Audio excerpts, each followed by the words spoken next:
नमस्कार दोस्तों, एस्ट्रोलॉजर कपिल मिश्रा में आपका बहुत बहुत स्वागत है। आज हम बात करने वाले हैं कि प्यार में जान देने वाले लोग और वो लोग जो केवल ढोंग करते हैं, जो केवल कहीं ना कहीं झूठे वादे करते हैं, वो कौन है। अगर आप भी किसी से प्यार करते हैं तो ये वीडियो आपके लिए मोस्ट इंपोर्टेंट है। मेरे कहने का केवल मतलब ये है कि अगर आपकी कुंडली में ये योग है तो 100% आप ये मान लेना कि आपका पार्टनर या तो एक सच्चा प्रेमी होगा या फिर एक धोखेबाज प्रेमी होगा। तो सबसे पहले मैं आपको बता देना चाहता हूं कि प्यार में जान देने वाले लोग होते कौन हैं। बहुत ध्यान से समझना। जिस व्यक्ति की राशि मेष हो, ध्यान समझना, राशि मेष हो और जिस व्यक्ति का लग्न तुला हो, ध्यान से समझना, ये ऐसे लोग होते हैं, ये प्यार में जान दे सकते हैं, कोई बड़ी बात नहीं है। जिसकी कुंडली में राहु और मंगल दोनों साथ में बैठे हों, ऐसा व्यक्ति आत्महत्या कर लेता है। जल में डूबकर कहीं ना कहीं ऐसे व्यक्ति की अकाल मृत्यु के योग भी ज्यादा रहते हैं और ऐसा व्यक्ति प्यार में जान गवा देता है। यह 100% निश्चित है, जान लेना। अगर यहां पर अभी आप देख रहे हैं, यहां पर अभी शनि, यहां पर अभी मंगल है, गोचर की बात कर रहा हूं। इनकी अभी मंगल यहां पर नहीं है, लेकिन मंगल आ जाएंगे, ठीक है ना। तो जब मंगल यहां पर आएंगे वो समय कौन सा होगा, तो सुनो, मैं आपको बताना चाहूंगा कि मंगल का परिवर्तन 45 दिन में होता है और जब मंगल और शनि की युति होगी तो आप 100%, अगर ये किसी कुंडली में भी योग है तो आप समझ लें, और नहीं है तो भी आप इस वीडियो को देखने के माध्यम से ये समझ लें कि ऐसे लोग आक्रामक होते हैं। यहां से दृष्टि यहां पर मंगल, शनि की तीसरी दृष्टि मंगल के साथ में अगर ये बैठेंगे तो 100% ऐसा व्यक्ति प्यार में अपने आप को मिटा देता है। ये बात मान लीजिए। अब एक और खास बात मित्रों, अगर किसी भी प्रकार से तीसरे भाव में मंगल हो और इसी भाव में विशेष रूप से अगर राहु आ जाए तो ऐसी स्थिति में भी व्यक्ति बहुत ज्यादा जिद्दी होता है और ये मेहनती तो इतने होते हैं मित्रों जिसका कोई ठिकाना नहीं। ये जीवन काल में आप देख लेना, ऐसे लोग दूसरे का खून करने में भी हिचकिचाते नहीं हैं। ये चीज भी ऐसे लोगों में देखने को मिलती है। मंगल और राहु की युति आक्रामक बना देती है। वहीं ऐसे लोग बहुत ज्यादा झूठ बोलते हैं, बहुत ज्यादा इनके अंदर हम ये कहें, ये केवल कहते हैं, करने वाले नहीं हैं। वो है मिथुन राशि। मिथुन राशि का जातक, आपको बता दें, अगर मिथुन राशि आपकी है और आपका बुध अष्टम में भी हो तब भी मिथुन राशि वाला जातक अपनी जान नहीं देगा। अगर मंगल अष्टम में हो, चाहे वो किसी की कुंडली हो, मंगल अष्टम में हो, राहु के साथ में हो या शनि के साथ में हो, तो ऐसा व्यक्ति आत्महत्या करता ही है। और ऐसा व्यक्ति आत्महत्या के बाद ये भी मैं आपको बता दूं, इनकी दुर्गति होती है। और ये बात सुनो, शनि अभी यहां पर चल रहे हैं, ये मैं एक संकेत दे रहा हूं आने वाले भविष्य के लिए।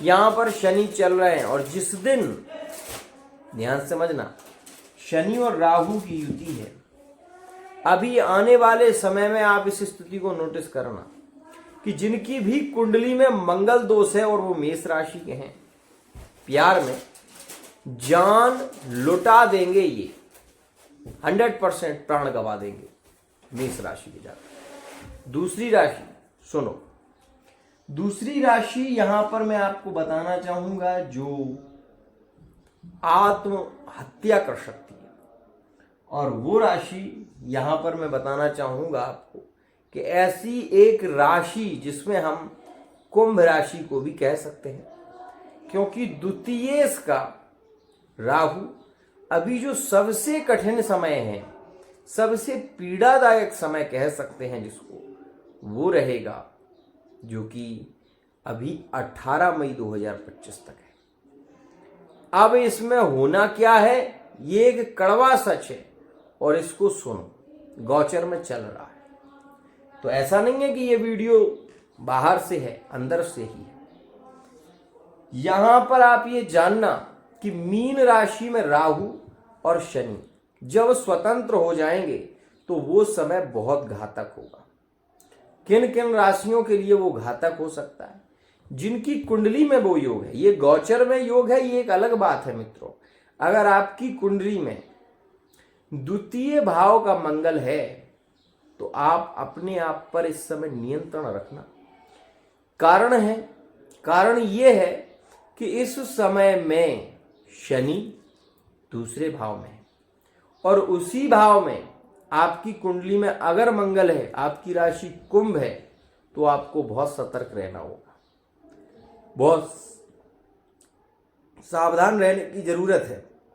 कारण यह है मित्रों कि कुंभ राशि से दूसरे भाव में राहु और शनि 18 मई तक रहेंगे। अब यहां पर जब ये स्वतंत्र हो जाएंगे, शनि निकल जाएंगे यहां से, बुध निकल जाएंगे यहां से, और यहां से शुक्र अपना स्थान परिवर्तन कर लेंगे, तो ये समय इनके लिए 100% कहीं ना कहीं प्राण घातक हो सकता है। मैं इसलिए कह रहा हूं कि ऐसा व्यक्ति प्यार में सुसाइड करने की सोचता है, मरने की सोचने लगता है, और ये योग कुछ राशियों के साथ में चलेगा। कुंभ राशि के साथ में चलेगा पहला, अगर आपकी कुंडली में योग है, मंगल दोष है, या फिर आपकी कुंडली में राहु और केतु का योग है, कालसर्प योग है, तो ये गांठ बांध लेना कि यह योग आपको पीड़ित कर देगा। तो एक तो कुंभ राशि के लिए ये समय पीड़ादायक हो सकता है। प्यार में ऐसा व्यक्ति तड़पता है बहुत है, और ये उन्हीं की कुंडली में योग होगा तभी ये होगा, ऐसे नहीं होगा। इस बात का ध्यान देना। अगर आपकी कुंडली में मान लीजिए सपोज अष्टम भाव में जो ग्रह बैठा हुआ है और उसी की महादशा चल रही है, जैसे कि मान लीजिए कुंभ राशि है आपकी, और कुंभ राशि से अष्टम में आता है कन्या का योग, ठीक है ना। तो अष्टम में जो कन्या है वो बुध की राशि है, और मान लीजिए आपकी बुध की महादशा चल रही है, तो आपको सावधान रहना होगा, क्योंकि मंगल द्वितीय का है, आपको शारीरिक हानि दे सकता है। तो मेरे कहने का केवल इतना सा मतलब है कि कौन कौन सी राशियां ज्यादा पीड़ित रह सकती हैं प्रेम संबंधों में। यह मैं गोचर की बात नहीं कर रहा हूं, यह आपकी कुंडली की बात कर रहा हूं, और गोचर में ये योग चल रहा है। तो ऐसी राशि है एक मेष जो आक्रामक है, एक है कुंभ जो आक्रामक है, और यहां पर एक तुला राशि है जो यहां पर आक्रामक है। तो मेष, तुला और कुंभ, इनके लिए हम ये कहें अगर आत्महत्या की बात करें तो यह योग यहां पर रहेगा, और इसमें आपको सावधानी बरतनी होगी। इसमें आपको अपने रिश्तों को बचाकर चलना होगा, बहस नहीं करनी होगी।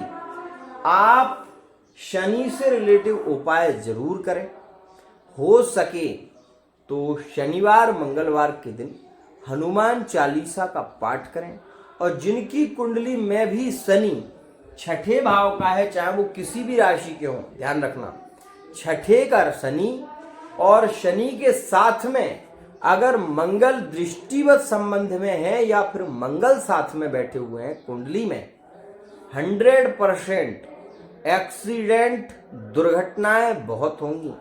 लेकिन ऐसा व्यक्ति आत्महत्या करने की सोचता है, और जब ये योग यहां पर होता है मंगल के साथ में शनि, तो ऐसा व्यक्ति आत्महत्या कर लेता है।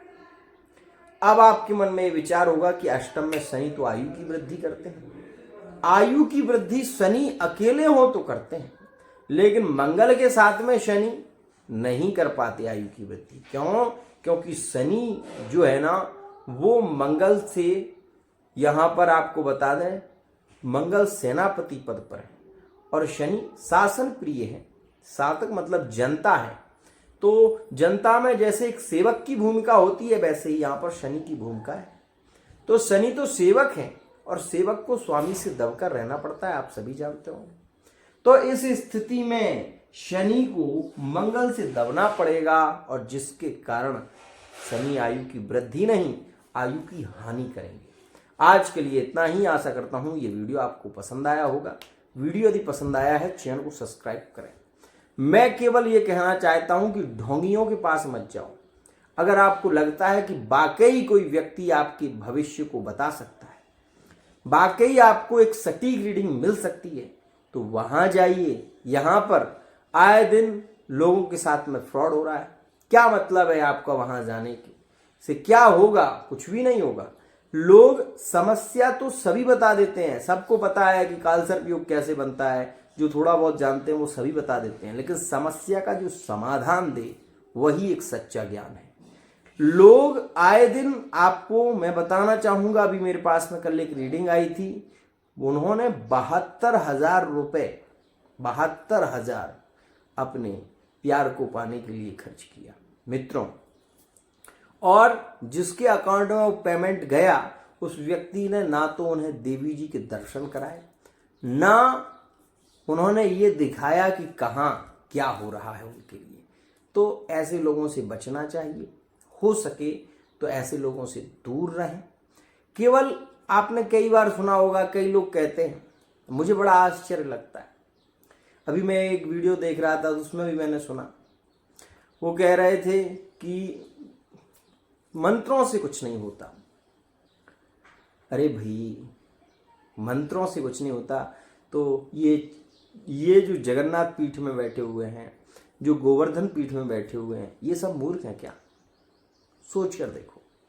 यदि मंत्र से कुछ नहीं होता तो देवी उपासना क्यों होती है? मैं मां बगलामुखी की कृपा से, मां भद्रकाली की कृपा से आज तक जितने लोगों की कुंडलियां देखी हैं, जो बताया है वाकई उनके साथ में वही हुआ है।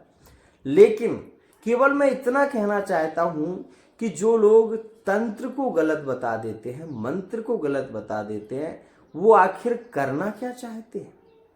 बस आपसे यही सवाल है कि आप अपने आप से ये सवाल करो, क्या आप भगवान को मानते हैं? फिर अपने आप से ये सवाल करो कि भगवान है तो उसका एहसास कर सकते हो आप ये सोचो कि भगवान आपके साथ में सामने प्रकट हो जाए। अर्जुन के सामने जब भगवान प्रकट हुए थे तो अर्जुन की भी सामर्थ्य नहीं थी कि भगवान को देख सकते, क्योंकि भगवान इन चर्म चक्षुओं से नहीं देखे जा सकते। मित्रों, आपके पास में तो भगवान प्रतिदिन आते हैं, लेकिन कभी आप उनको समझ सकते हैं? नहीं। मैं केवल इतना ही कहना चाहता हूं कि भगवान को केवल पाया जा सकता है विश्वास से, और विश्वास यदि साधना अभिशाप को वरदान बना देती है और वासना भगवान को भी पाषाण बना देती है। मित्रों, कई लोग आपने देखे होंगे जिनकी कुंडली में शुक्र कहीं ना कहीं नीचस्थ भाव का होता है, वो मंदिरों में भी जाकर उन्हें भगवान के नहीं, उनके चित्रों में यानी विभिन्न प्रकार की स्थितियां दिखाई देती हैं। मैं भी एक रीडिंग कर रहा था एक दिन, तो उन्होंने कहा कि गुरुजी, मैं जब मंदिर में जाता हूँ, मैंने उनकी कुंडली देखी, मैंने कहा आपको अच्छे दृश्य दिखाई नहीं देते। आपको कोई अगर आते हुए भी दिखाई दे रहा है तो आपकी जो दृष्टि है वो वहां जाती है, जिससे हर व्यक्ति कहीं ना कहीं आपको बगैर कपड़े का दिखाई देता है और उसकी आप कल्पना करते हैं तो आपको उसमें बड़ा आनंद आता है। बोले हाँ गुरुजी, आनंद तो बहुत आता है, लेकिन अब क्या करें? मैंने कहा यह तुम्हारी कुंडली में दोष है और इसका निदान करो, जरूरी है। तो मित्रों, मैं यही कहना चाहता हूं कि केवल एक सही गाइडेंस ली जाए, सही व्यक्ति से रीडिंग लें ताकि आपका भविष्य उज्जवल हो। केवल ये कहना चाहता हूं, यदि आप रीडिंग लेना चाहते हैं तो फेस रीडिंग, हस्तरेखा और कुंडली के माध्यम से बहुत कुछ जान सकते हैं।